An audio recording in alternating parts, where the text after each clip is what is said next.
You should see that popping up on your screen to let you know that we're recording.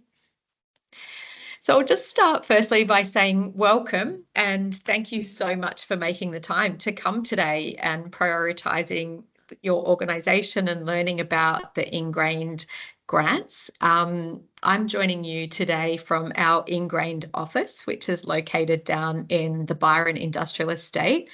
We are located on beautiful Bundjalung country. I feel so lucky to be able to live and work in this beautiful country. So I'd just like to pay my respects to all of the people, all of the Bundjalung leaders, past, present, and emerging. I'm so fortunate. I was thinking this morning as I woke up, it must have been sort of 5:15 a.m. and the kookaburras were calling out and singing to each other. And I thought, gosh, I'm so lucky to be able to really enjoy these lands as they've been so beautifully tended to and cared for by our Indigenous peoples. So I just wanted to pay my respects in that regard. And I pay my respects to all of the lands in which you join me from, because you may not be on Bundjalung land yourself. So I just pay my respects to the nations of wherever you join us from today. So my name's Jodie Littlewood. If we haven't met before, I'm happy to be meeting you for the first time or reconnecting with you. My role here at Ingrained is as the Executive Officer. So I run the day-to-day operations of the foundation, and that includes running and administering the grants round. And if you've had any experience with us at the foundation, you'll probably know and love Jasmine Daly. I'm actually just stepping in for her at the moment while she's having her second baby. So if you see her down in the streets in Brunswick, make sure you stop and see her gorgeous new child and say hello. So yeah, as I said before, I would love you to just pop your name and the organisation that you've joined us from today in the chat so that I've got a bit of a sense of who's on the call and who's joining us. And I love to hear and see all the different organisations that you come to us from. What I'm going to do is just give you a little bit, I'll share my screen kind of on and off today. I've done a bit of a test run because I didn't do so well with that on Friday when we did our community information centre session. So I'm hoping to do a better job today. I'll just share my screen and show you what we're going to cover off today, and then we'll jump into that content.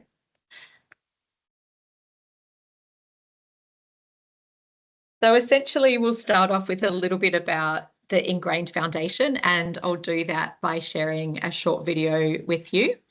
I'll talk to you a little bit about the grants program for this year itself, and then we'll step through completing the application itself. And I've pre-populated an application just to give a bit of a sense of what it looks like as you're stepping it through. In that, we'll talk about the assessment process, and I'll just refresh your memory on any key dates. And then we'll spend as much time as possible on questions and answers from you, and that tends to be a lot of the reason why people join us, is that they've got burning questions that they want to ask about eligibility and so on. So more than happy to take those questions along the way, but there's plenty of time for that at the end as well. So I just will start off by sharing with you a short video. Actually, I have to reshare it differently.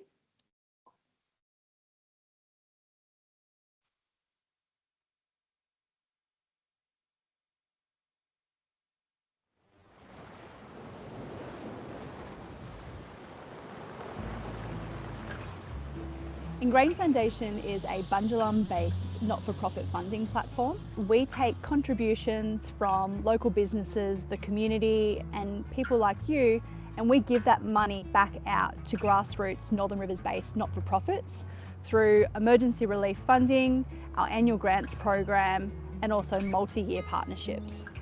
My name's Nicola Clark. I'm a proud Arakwal Bundjalung woman here on my grandmother's country. Country's Teacher is a proud Bundjalung-led and First Nations-led non-for-profit based here in Byron Bay. And we work with MOB to deliver youth education programs, workshops, cultural presentations to community and to youth. I'm Sophie, I'm the Director of Shedding. The motto of shedding is to shed your fears and build with curiosity. So that's it. That's what we're doing here. We come together, we play with tools, we try to be curious and we shed our fears.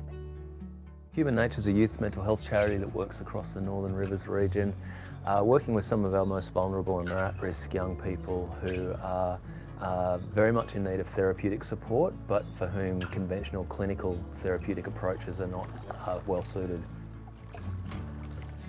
One of the really big challenges that grassroots not-for-profits face is security of funding. And so something that we've recognised is that to be able to provide multi-year funding is actually a really meaningful way to enable these organisations to be able to capacity build and actually focus on the work that they're doing to create more impact. Multi-year funding from the Ingrained Foundation is an amazing opportunity for us to solidify and grow. We've been struggling year in, year out, applying for grants, chasing philanthropy, and really, keeping the doors open. And so to have a multi-year commitment makes a massive difference for us. We're able to plan for the future and really consolidate the work we're doing. Country as Teacher was a recipient of the 2024 Ingrained Foundation's grant recipient rounds. We're very, very lucky here that in Bundjalung we have many mentors, many people that can share this knowledge, but getting kids access to that has been quite difficult. So this money is going to fund a second camp, and kids are going to get access to learning traditional customs, totems, practices, language, dance, out on country. The foundation was started in 2018 by Stone and Wood, with Line now contributing to the support. And over the past 5 years, through their ongoing contributions, along with those from the community, we've been able to give back over $2.5 million. Shedding on the Road is an opportunity for us to take what we do here and share it with other communities who are asking for our services, asking for our support. So what the Ingrained funding has done for us is it's given us the opportunity to pilot a project. We've never done this before, so it's given us the space to experiment and discover what works, what doesn't, how each community is different, and how we can respond specifically to their needs and the context of their location and their community. For me, I'd love to see more Bundjalung kids go through this program, seeing us work with not only those chargers and those kids, but actually more wider audiences like our general public, our other community members, adults even. So that's kind of our vision, is just to keep growing, keep teaching Bundjalung, so that we can make our culture strong and healthy again. However many people come to a workshop, what our crew do is they give it their all. Because I think about, well, I was just one person and I started shedding. I realised from my own experience, that's all it takes to plant the seed and get something going, that passion of maybe just one person. So our belief is you can't have social well-being without environmental well-being. They're intrinsically linked. And so our focus is to work collaboratively with community to support grassroots not-for-profits to be able to capacity build, and in that way to be able to contribute to a regenerative region that has thriving communities for future generations.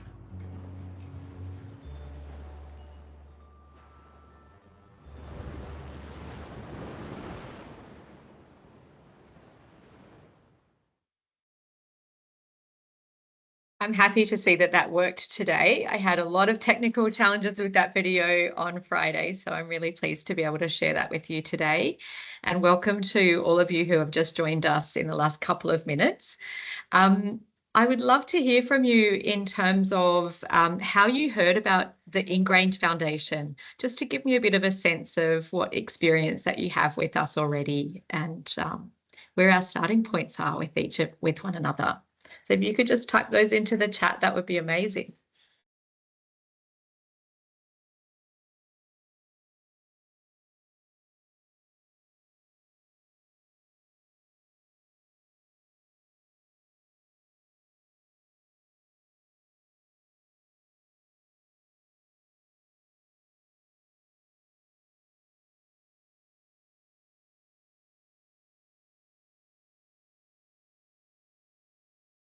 Nice, thank you.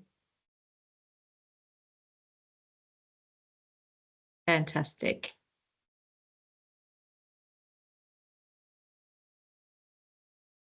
That's great. So some people have already got experience with Stone and Wood, which is where it all began, obviously. And we obviously have a really strong continuing relationship with Stone and Wood as the primary funder of Ingrained, and particularly the grants round. So if you're a person who enjoys a Stone and Wood product, you're directly contributing to the money that goes into this grant round. It's fully funded by the sales of Stone and Wood, which is amazing. So we've got a deep and caring relationship with the team and work quite closely with them. So that's great. Yeah, that's great. Some people coming from us with new experience or word of mouth, which is awesome. Fantastic. That's great. So you would have heard in the video there that the way that we give back into the community is really, it's kind of three-pronged actually. The grants rounds is one of those, and that's really the major way that we financially contribute back into the community, and we're able to I suppose, live our purpose through all of the amazing work that each of you do on the ground in a frontline capacity.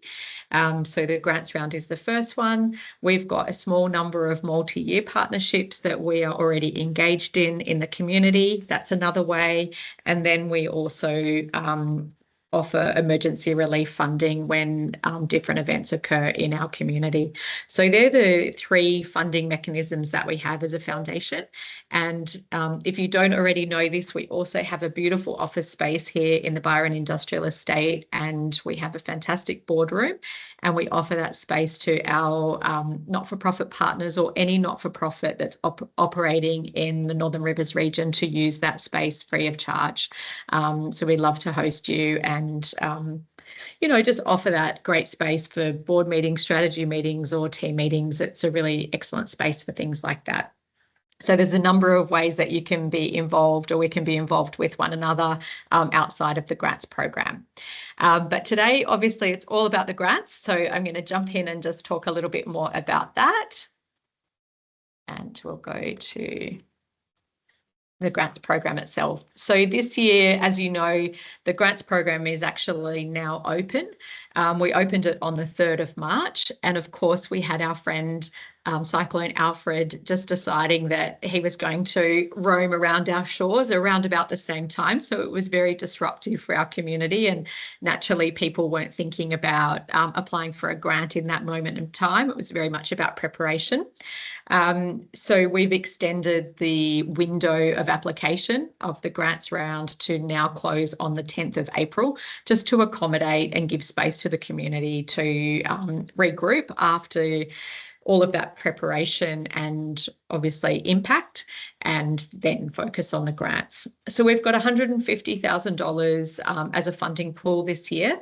We're targeting, as we always do, Northern Rivers grassroots not-for-profits. And in order to be eligible for a grant, you need to have DGR status, which is deductible gift receipt status, or be partnering with an organisation who can auspice you with their DGR status, and they can support you with that. The grants that we offer are between $10,000 and $30,000, and your initiative must address one of our impact areas. So if you've been on our website, you've probably got a little bit of an idea of those impact areas already, but I'll just touch on those again, just for the purpose of a bit of a refresh. So you heard Jazz in the video talk about our belief that social and environmental wellbeing is intrinsically linked. And for us, what we're trying to do is really build a regenerative region with thriving communities. And we believe that these are the 4 impact areas that help us to be able to do that. And we believe that you are the people that are able to do that on the ground. So the impact areas, as we see it, are community capacity building.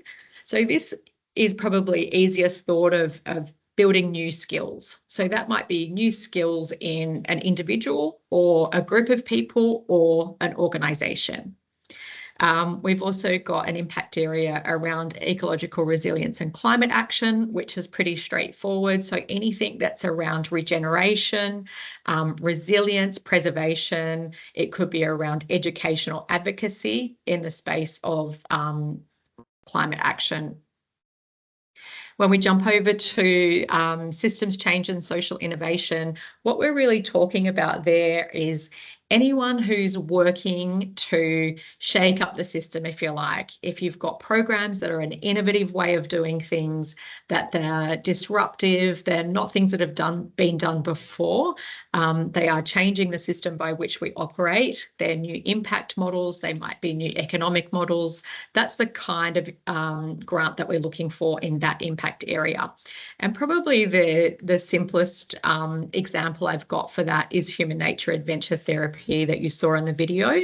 So what they're doing is really trying to change the system around mental health and the way that that is delivered, and move that from a clinical setting into a nature-based setting.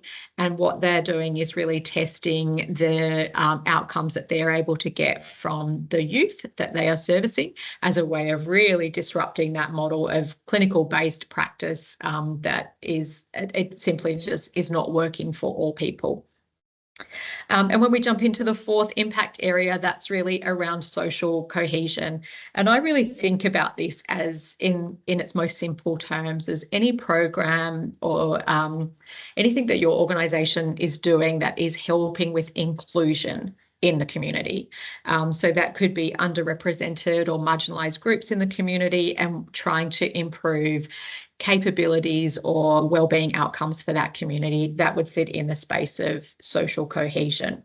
So that just gives you a little bit of a sense of what might sit in some of those categories, but they're the big four impact areas that we are focused on.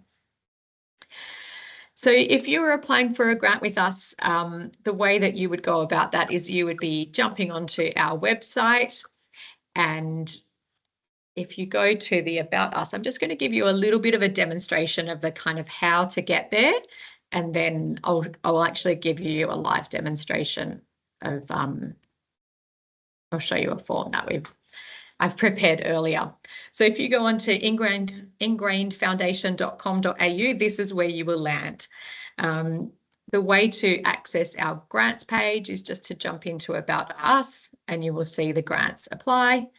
You click on that, and then you jump into apply for a 2025 grant.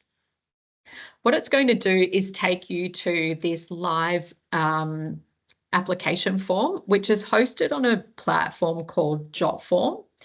And what I will say is that it's an adequate platform, but it is certainly not the best platform. And there's one trick for new people onto this platform that is really important, and that is that it doesn't save as you go. So my recommendation for you is that you download the PDF version and you complete it offline for yourself so that you can come and go to it as you've got the time and space to do so. And then when you're ready to do it all in one sitting, you sit down and do it on the online version of the Jotform. That will ensure that you don't get midway through, walk away, get distracted with another meeting and come back to find that your data hasn't been saved.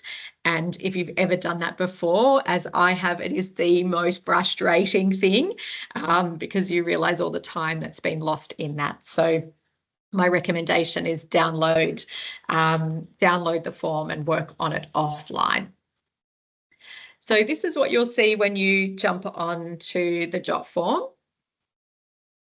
You're going to see the application guidelines, and you're going to see a PDF version of the application form.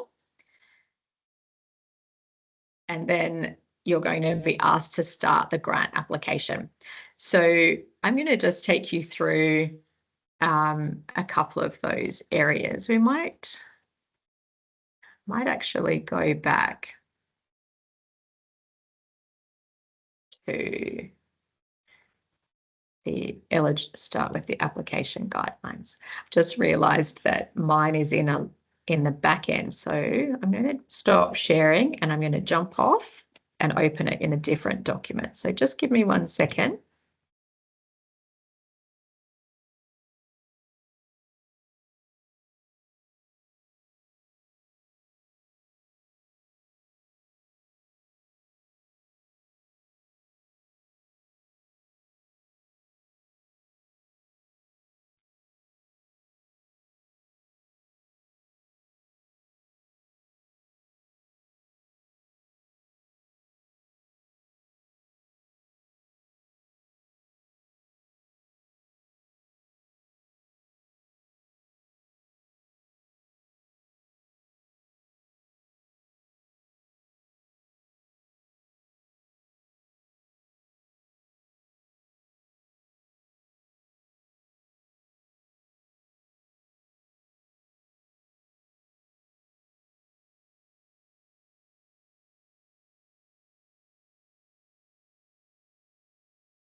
I wonder, Mary Sinead, are you online at the moment? Yes, I am, Jodie. Hello. Wonderful. Hi, how's it going? Good. How are you? Good, thank you. I wonder if you would mind just jumping onto the Ingrained website, and I might just talk you through. I'm logged into the back end of Jotform, and as a result of that, it's not updating quick enough for me to actually just show the live. It's showing me as the administrator, which looks a little bit different. So I wonder if you could share your screen and we could just have a quick look at the live version so that we could look particularly at the eligibility criteria. Can you see my screen now? Yes, thank you. Awesome. Okay. If we just go into About Us, or that way too, that works as well. And just jump into grants.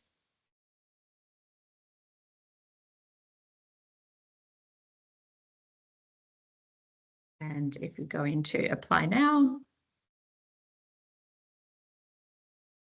Fantastic. That's awesome. Thank you. So what you can see here is the application guidelines and the PDF form that I referred to earlier. That's the one that I recommend that you download and that we work on offline. And I wonder, Mary Sinead, if you can just jump into the application guidelines.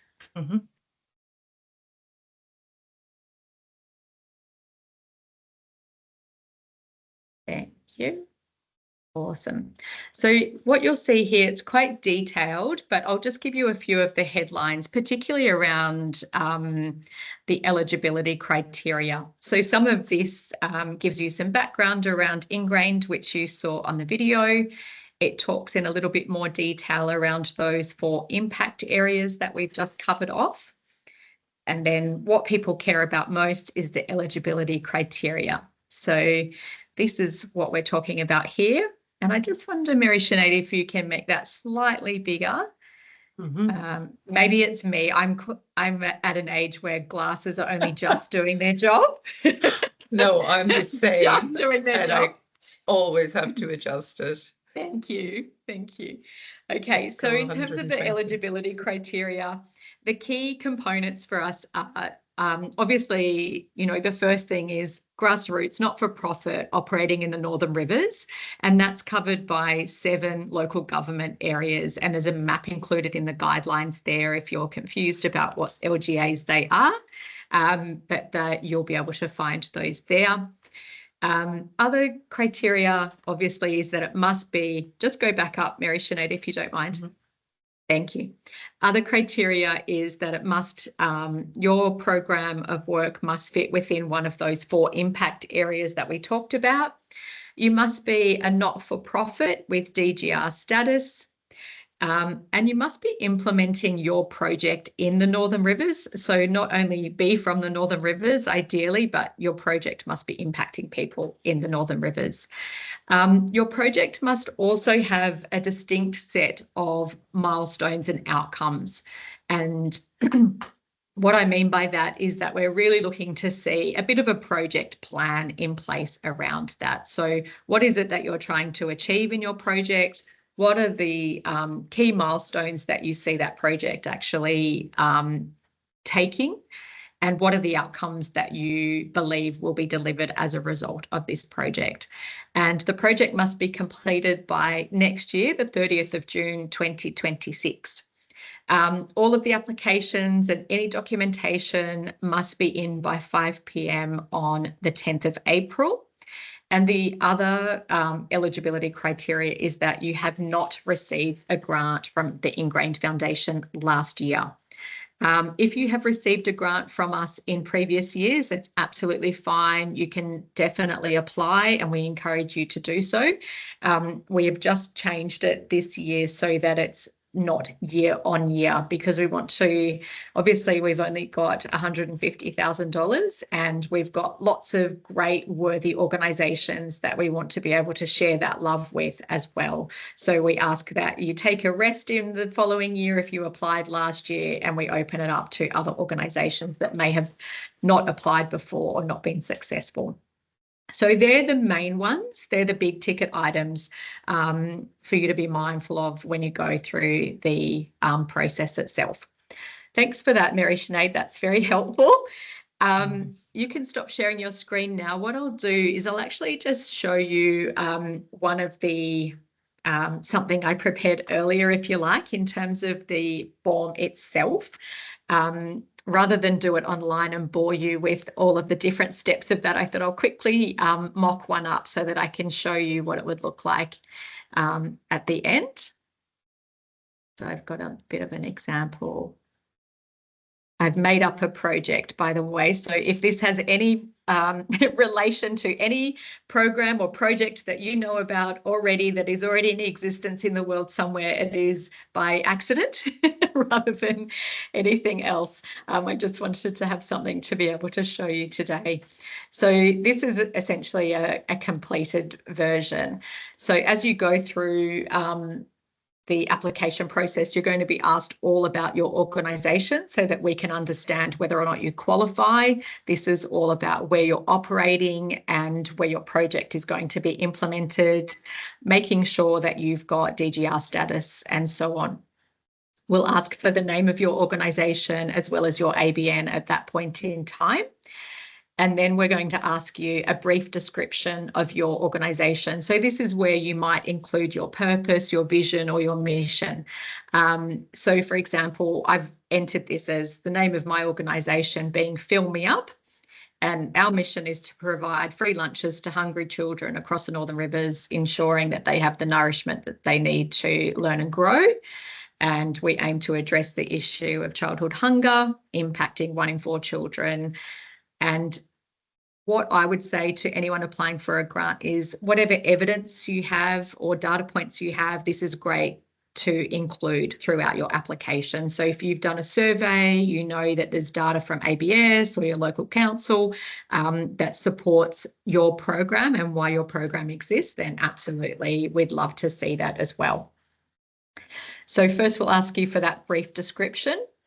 If you're an organisation who yourself doesn't have an arrangement, a DGR status, but you are able to be auspiced, this is where you would be including that information here.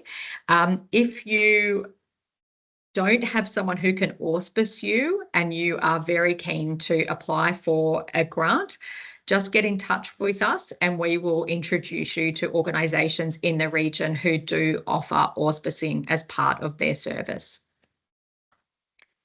When you jump into part B, we're going to start to get into more of the details of your initiative. So what it is that you're applying for the grant for, and we'll ask you how it relates to the impact area of Ingrained.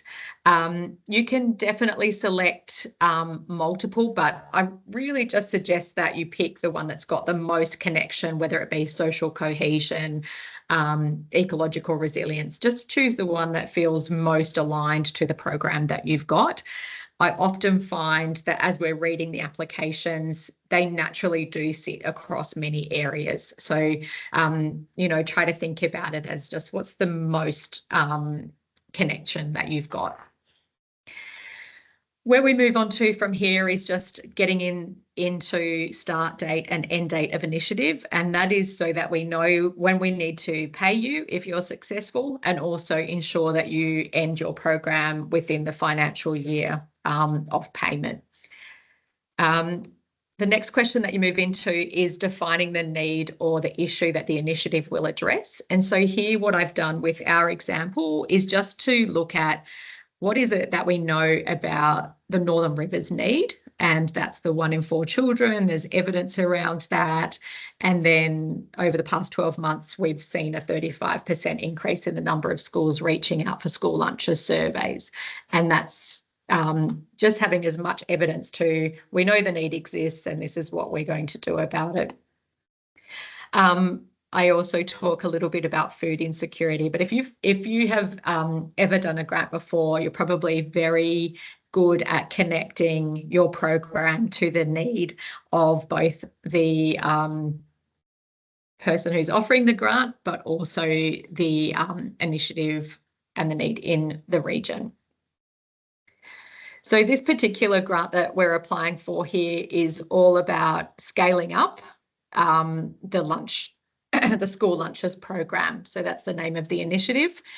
And obviously we heard that 35% increase in the number of schools reaching out for school lunches services. So what the the request for the grant is in order to be able to scale up, we actually need help with funding for fitting out a larger commercial kitchen. So that's what we're seeking funding for. So you start to get into more details around what is it exactly that your initiative needs funding for.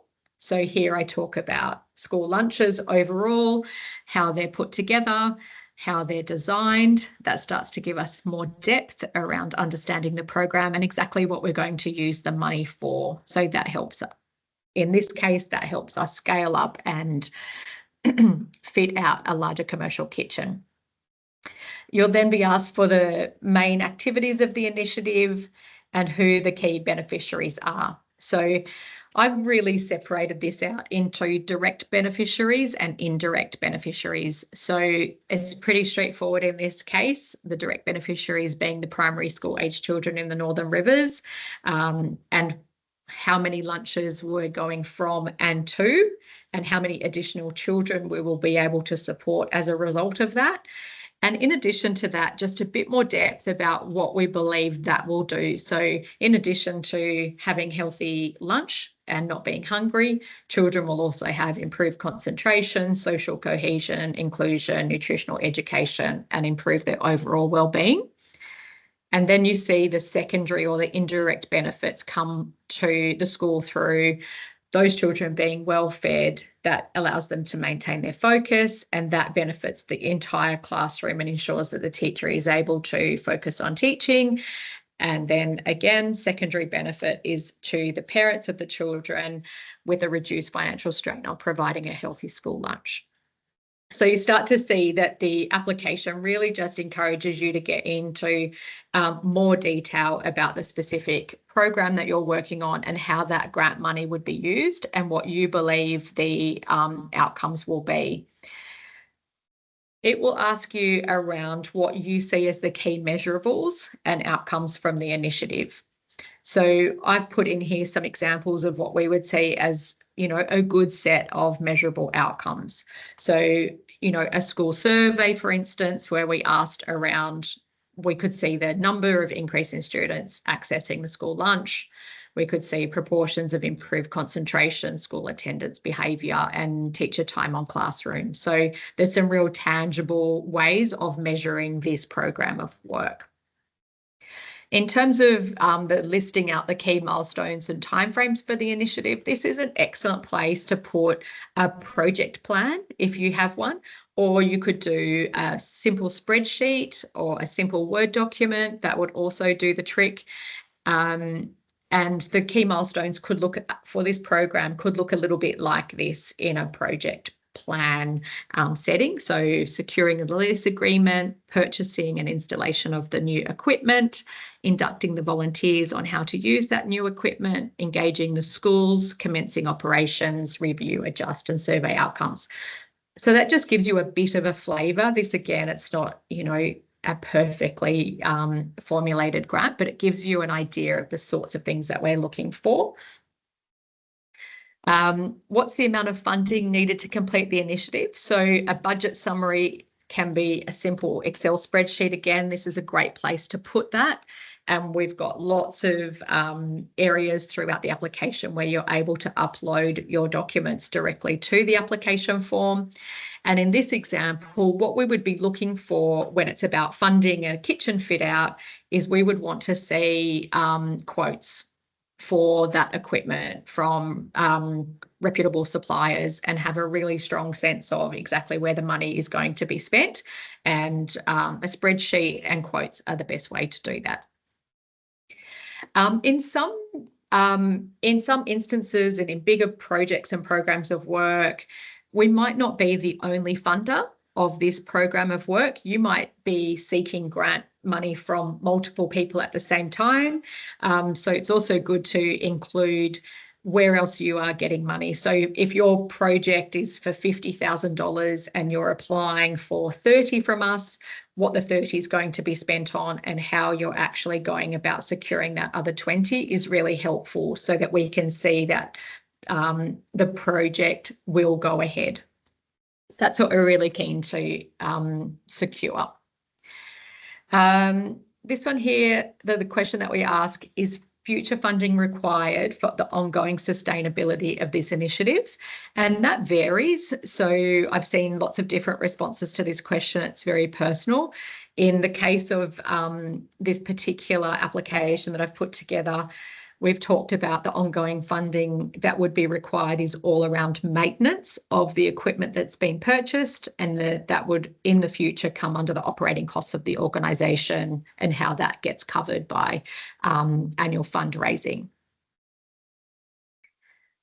So as we keep moving through the application form, again, it will ask here around what is the link to the 4 impact areas from Ingrained. And it will ask you to give a little bit of commentary around that. So talking about where you see that connection between your program and that impact area.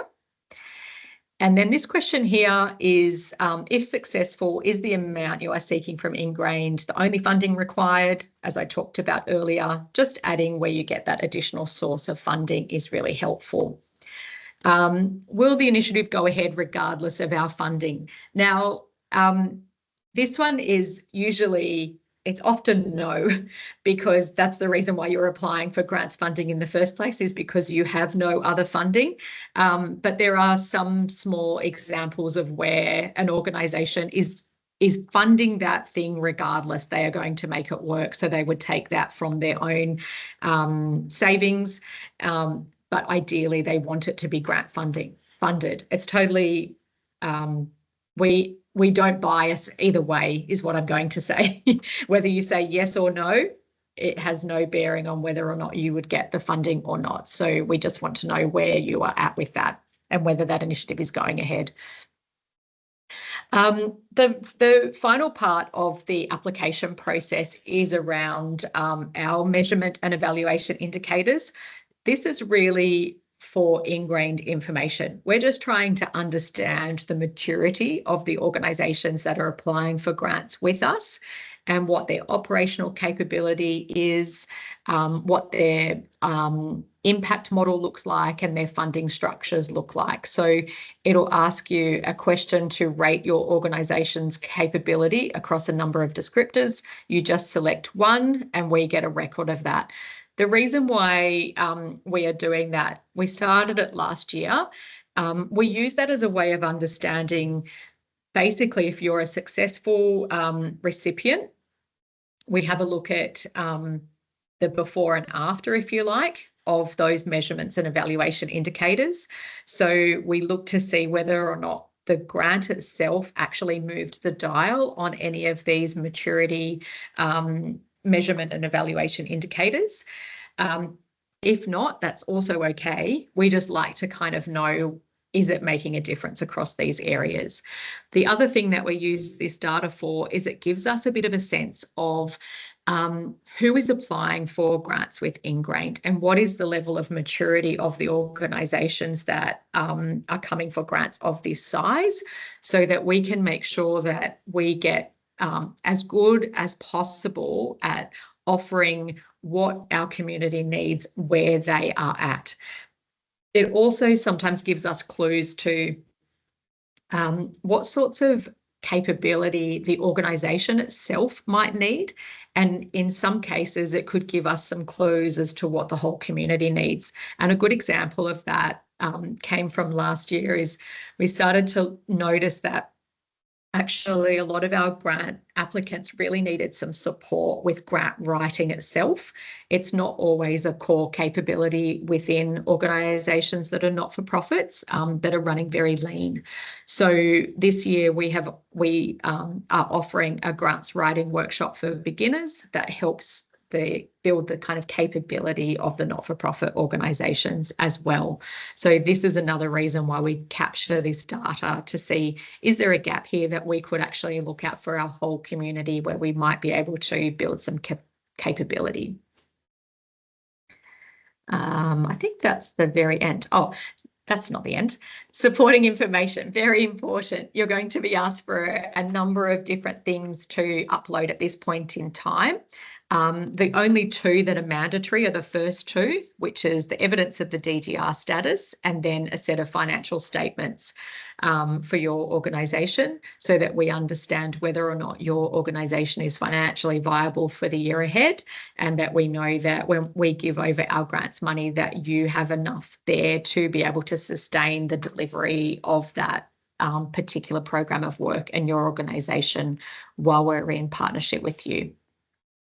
There are a number of other different links that you'll be shown, and you'll be able to upload all sorts of different things like references from other organisations that you've worked with, statements of recommendation. You'll also be able to add in a video, if you have a video about your organisation or the program of work that you're working on. There's a place in the application to add that as well. I would encourage you not to add multiple videos. There's a lot of applications that we receive each year, and we have a committee that reviews those applications. And the more direct and succinct you can be, the better. It helps us at the back end to smoothly be able to assess the applications, and it means they're not distracted with 5 different videos when one would have done the trick. And then at the end of that, you would just sign off your name, position as a person who has the authority to apply on behalf of said organisation. So that's the key elements of the application itself. When I talk it through, I feel like it sounds quite slow.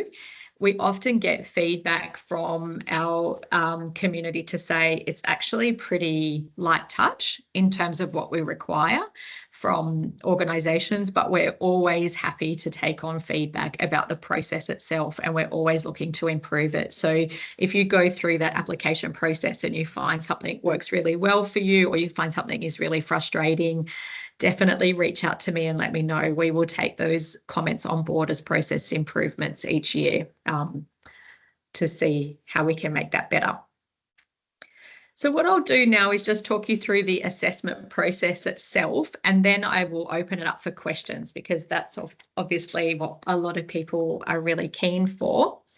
I might just share my screen for that also.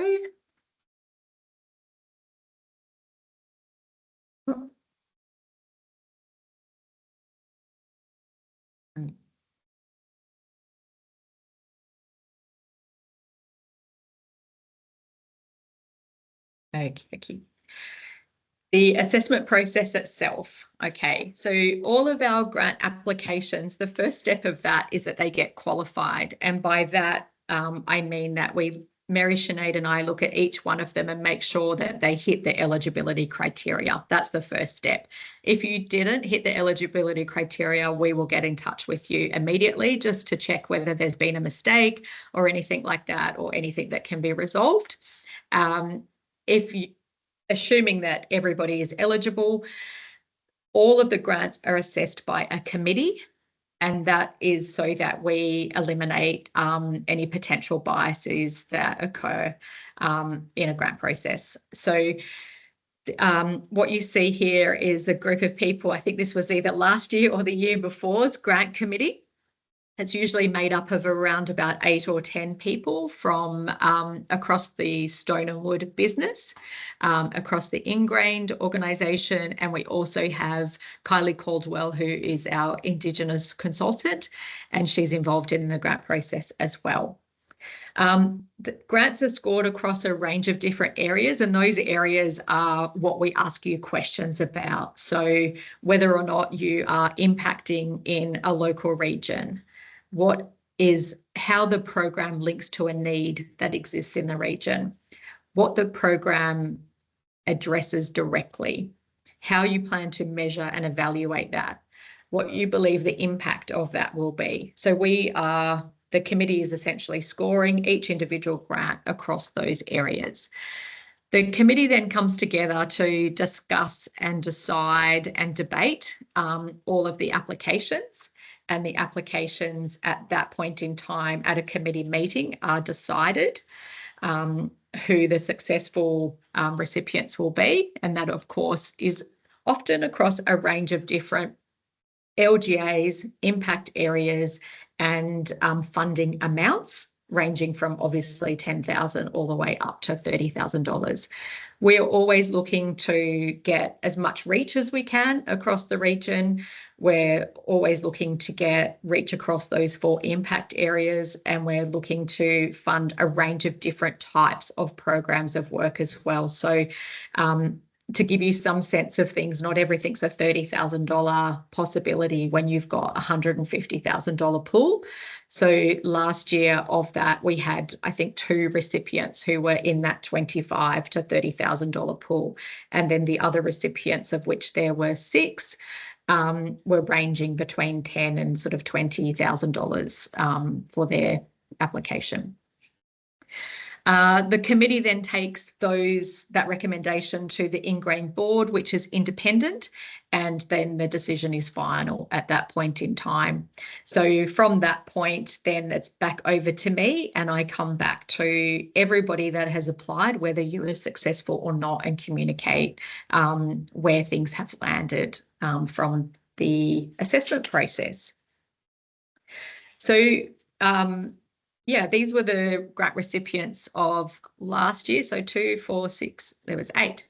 8 recipients last year. And as I said, there were kind of a range of different types of organisation working on different things with different funding requirements in different regions. That gives you a bit of a flavour of things. I've spoken a lot, so I'm going to stop sharing. And I'm going to open up to you all now for any questions, because we've obviously got lots of people on the line. I might get you, for ease, to type your question into the box. It does 2 things. It helps me order them and answer them all, stops you from talking over one another, and then I actually can collect them and put together a Q&A for the broader community, because chances are, if it's a question that's on your mind, somebody else somewhere might be thinking about it as well. So I'll just give you a couple of minutes to pop in any questions you might have into the chat.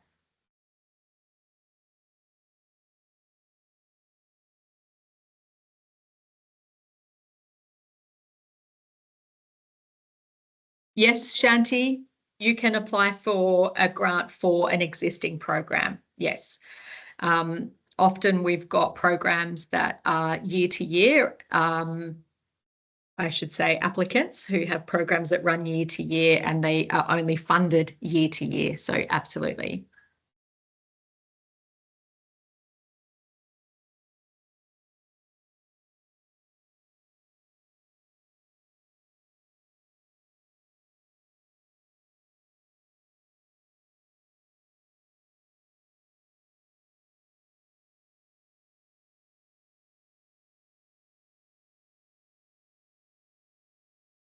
Any other burning questions?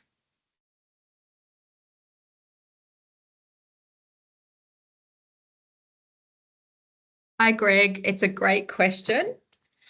Traditionally, we haven't funded wages for staff in our grants.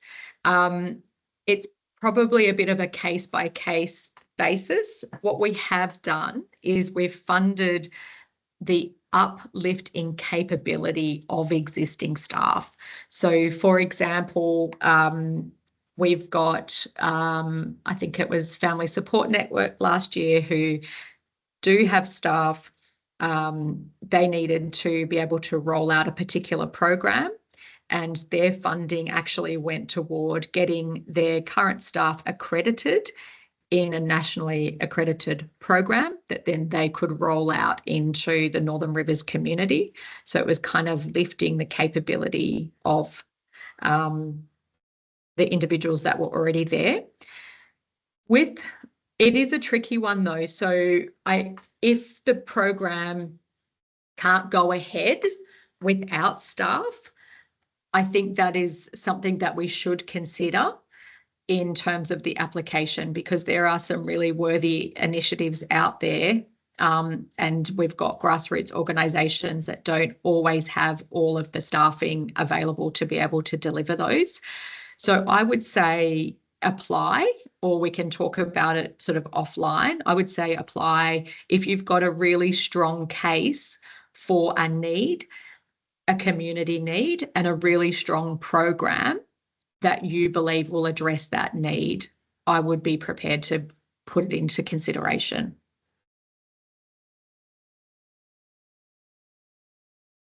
The question around limited finance but good volunteer capacity, yes, that's fine, no problem. We obviously target grassroots organisations, so we don't expect everybody's got these huge balance sheets behind them. It's not about that. If you're able to show that you can deliver programs through your volunteers and you've got so many registered volunteers or active volunteers in your organisation, that's fantastic. That's really great evidence. So happy to have that in the mix.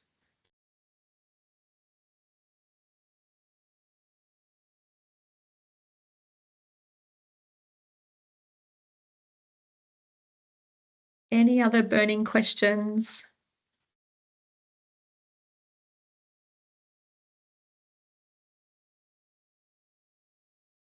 Pleasure.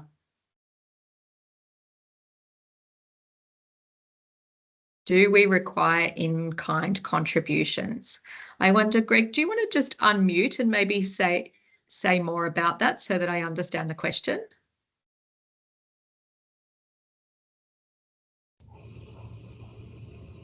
Hi, can you hear me? Yes, I can. Yes, I can. Hi. Oh my God, I've got two audio sources, so I've got major echo because I'm trying to deal with tech stuff. Look, sorry, my question is that some funding organisations require, you know, an equal contribution from other people in the community to match the grant. No, we don't. Great, thanks. I might switch my audio off. Yeah, great, no problem. Thanks for that question. And are you able to contact us? Absolutely. Please do contact me if you've got any questions along the way. So there's a couple of things that I'll leave you with. The first one is that next Wednesday, the 26th, we're going to run a grant writing skill build workshop. It's targeted at beginner grant writers, so people who haven't got any or limited experience to grant writing.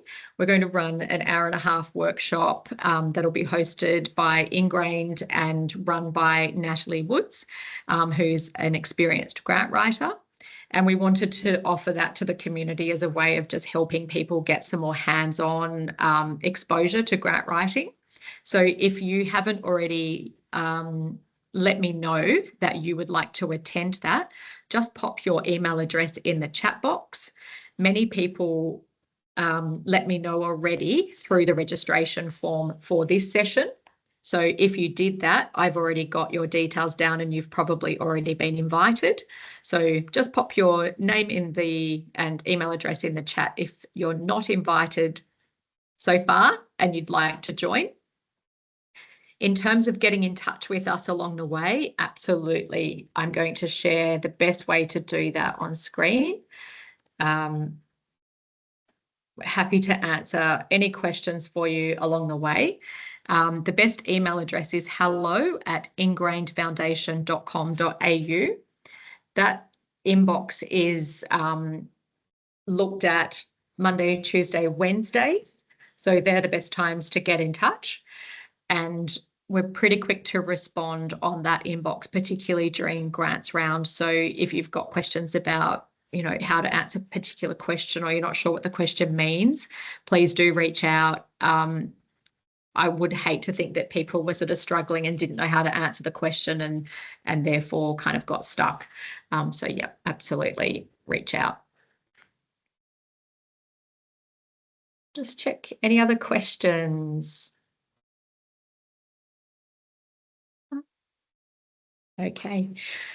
Well, if there's no other questions, thank you so much. I'm really happy to see you all here. I'm glad for all of the questions. Obviously, it's not the end of our connection, so reach out if we can help you in any way. And I look forward to seeing all your amazing applications in the next couple of weeks.